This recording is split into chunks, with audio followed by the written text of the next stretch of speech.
When I was 12 years old, I heard stories of my uncle talking about Hamer guitars and how he thought it was the best brand of all time. I was 12 years old in the year 2000. My uncle, it was about the late 70s, he sold what they called the Hamer Standards. They're 4 digits. If you guys don't know what that is, you can check out HamerFanClub.com. They talk about it, but really great guitars, and the company grew, and they built a lot of superstrats in the 80s, and this is one of them called the Californian. All right, this is a standard. You can tell by the rose red fretboard. And they also had an elite version, which generally had an ebony fingerboard and boomerang inlays. However, it's a custom shop company, and they could really do whatever they wanted. Anyway, this is how great the company is. Their attention to detail is amazing. Every time I had one of these guitars, this is my 4th one. I gigged with one for 5 years in a band. It was beat up as well, just like this one. I played a 34-degree Fahrenheit gig, stayed tuned perfectly the whole time. I played a 102-degree temperature gig, stays in tune. They really focus on that. One thing I really like about these guitars is they had a stress neck system on these. All right, this is really vital. So they kind of put these.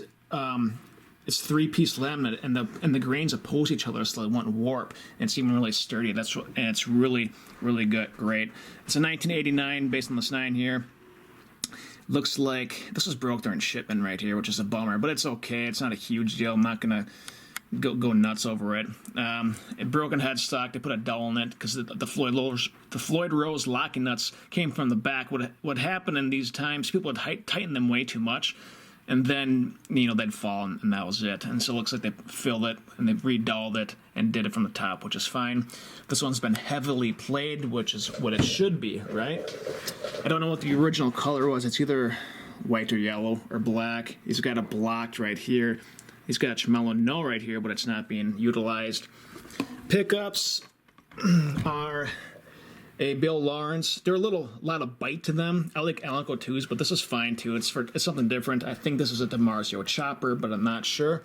The neck is thin. The action is so low on this, it's actually too low for me. I'm going to actually raise it. This is a Schaller branded, and it's a Schaller, but it's got the Hamer stamp on it. Typical Schaller did this a lot.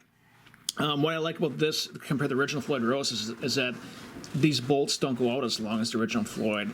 So that's something to keep in mind, but it looks like it's stripped out right here. He had to replace it, but it's fine. It works perfectly. What I like about these ones for gigging is really simple.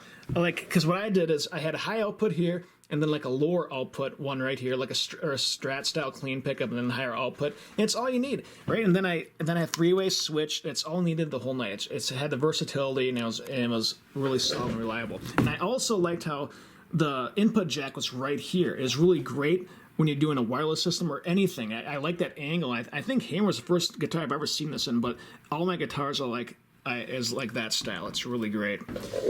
So there it is, guys. I'll be talking about Hamer more often. Some of my videos, it's probably one of the best custom shop companies of the 80s. Even today, you could argue. So keep in touch.